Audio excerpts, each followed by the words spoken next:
Dear friends, Pakistan کے مین stream media اور social media پر یہ ایک سٹوری بہت پھیلائی جا رہی ہے کہ بس انڈیا کی اہمیت کم ہو گئی ہے، پاکستان بہت اہم ہو گیا ہے، اور جناب امریکہ نے بھی انڈیا کو چھوڑ دیا ہے، اور چائنا سے بھی اس کے تعلقات اچھے نہیں ہیں، اور عرب ممالک بھی بالکل اب تبدیل ہوتے جا رہے ہیں، اور انڈیا کے لیے بہت بڑی مشکلات کھڑی ہو جائیں گی، اور باقی جو چھوٹے چھوٹے ممالک نام لیا جا رہا ہے کہ وہ بہت بڑے ہو جائیں گے۔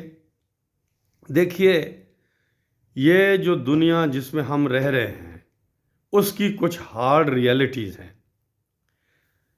پہلی ہارڈ ریئلٹی یہ ہے کہ دنیا کی سب سے بڑی آبادی والے جو ممالک ہیں وہ چائنا اور انڈیا ہیں۔ تیسرے نمبر پہ یونائٹڈ اسٹیٹس آف امریکہ ہے، چوتھے نمبر پہ انڈونیشیا ہے، پانچویں نمبر پہ پاکستان ہے۔ یہ ریئلٹی ہے۔ اور سائز میں جو بڑے ممالک ہیں، رشیا سب سے بہت بڑا ملک ہے، کینیڈا دوسرے نمبر پہ ہے، چائنا اور امریکہ تقریباً دونوں برابر سائز کے ہیں، اس کے بعد برازیل اور آسٹریلیا کا نمبر آتا ہے، اور پھر انڈیا کا نمبر ہے۔ اکانومی کو ہم جب دیکھتے ہیں کہ دنیا کی سب سے بڑی اکانومی امریکہ ہے، دوسرے نمبر پہ چائنا ہے، اس کے بعد جرمنی ہے، اور اس کے بعد انڈیا ہے۔ جرمنی ہو، جاپان ہو یا یو کے ہو، ان کی اکانومی، یا فرانس ہو، ان کی اکانومی اب گرو نہیں کر رہی ہے، بلکہ رشیا کے ساتھ تعلقات خراب ہونے کی وجہ سے تمام یورپی ممالک انکلوڈنگ یو کے، ان کی اکانومی شرنک کر رہی ہے، پاپولیشن ان کی کم ہو رہی ہے۔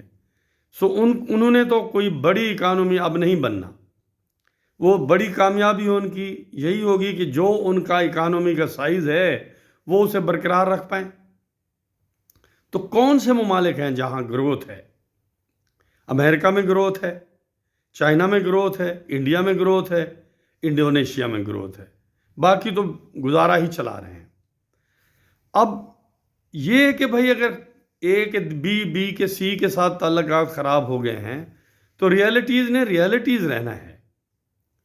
اگلے 5-10 سال میں پہلے نمبر کی اکانومی امریکہ ہوگا، دوسرے نمبر کی چائنا ہوگا، اور تیسرے نمبر پہ انڈیا ہی ہوگا۔ اور اگر ہم ٹریجیکٹری فیوچر کی بنائیں تو سب سے بڑی اکانومی آج امریکہ ہے، تو 10-15 سال بعد، 20 سال بعد چائنا بڑی اکانومی بن جائے گا، اور انڈیا یا دوسری بڑی اکانومی ہوگا یا تیسری بڑی اکانومی ہوگا، لیکن انڈیا گرو کر سکتا ہے 18 سے 20 ٹریلین ڈالر تک۔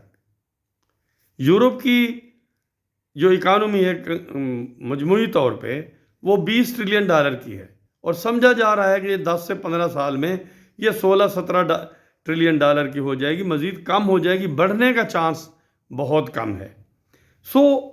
جو انڈیا ہے، اگر کسی بھی خطے کو ترقی کرنی ہے، چاہے یورپ کو اگر اپنی ترقی برقرار رکھنی ہے، اسے انڈیا کے ساتھ تعلقات بہتر کرنے ہوں گے۔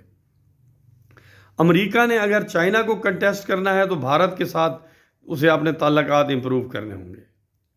تو یہ ریئلٹی ہے۔ اچھا، عرب ممالک پیسہ کمانے کہاں جائیں گے؟ جہاں اکانومی گرو کر رہی ہے، ان کے پاس اگر پیسہ جن کے پاس ہے تو وہ انڈیا جائیں گے، چائنا جائیں گے، امریکہ جائیں گے، یورپ جائیں گے، اور کہاں جائیں گے؟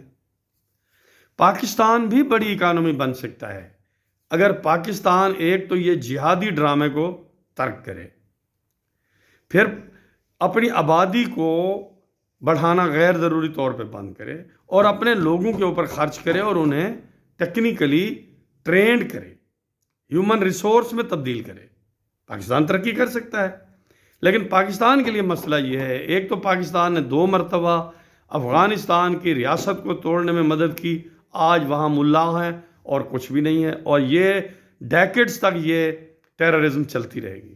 اب دوسری پرابلم یہ ہے کہ ایران میں بھی بہت خطرناک صورتحال بن گئی ہے، اور امام خامنہ ای صاحب اور ان کی جو ساتھی ہیں، ان کا فیوچر میں پاور کو برقرار رکھنا، اپنے ہاتھ میں لیے رکھنا مشکل سے مشکل بنتا جا رہا ہے۔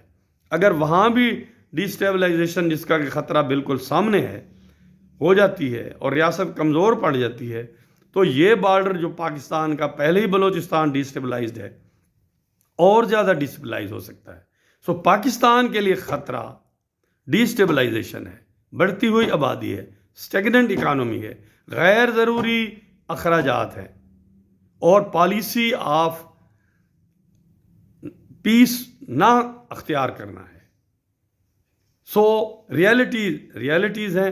ہم بد دعائیں دے سکتے ہیں اسرائیل کو بھی، انڈیا کو بھی، مگر ہارڈ فیکٹ یہ ہے کہ دونوں فیوچر کے بہت امپورٹنٹ کنٹریز ہیں. Thank you very much.